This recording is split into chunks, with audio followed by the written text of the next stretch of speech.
पर बैठा पूजा करब कोठा भोला जी पर जलावा चढ़ाए पूजा करब कोठा काठ कटौती गंगा जल पानी काठ गंगा जल पानी भोला जी के चरण पखार पूजा करब कोठा भोला जी के चरण पखार पूजा करब कोठा पर गेटवा है लागल भोला के जागल गेटवा है लागल भोला जागल बचल एक उपाय पूजा करब कोठा बचल एक उपाय पूजा करब कोठा पर एक ही उपाय पूजा करब कोठा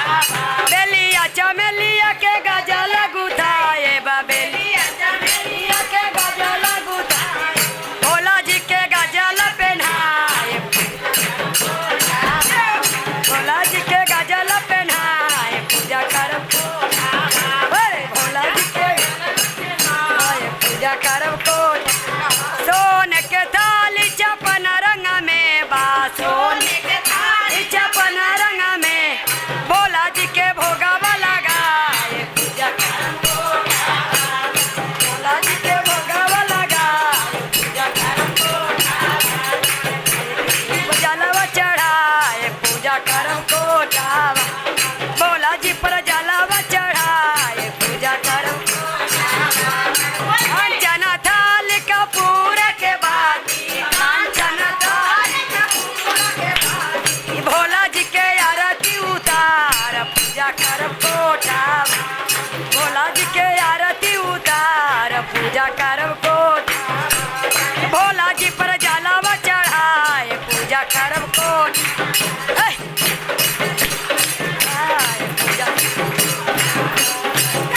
पर जलावा चढ़ाए पूजा करब कोठा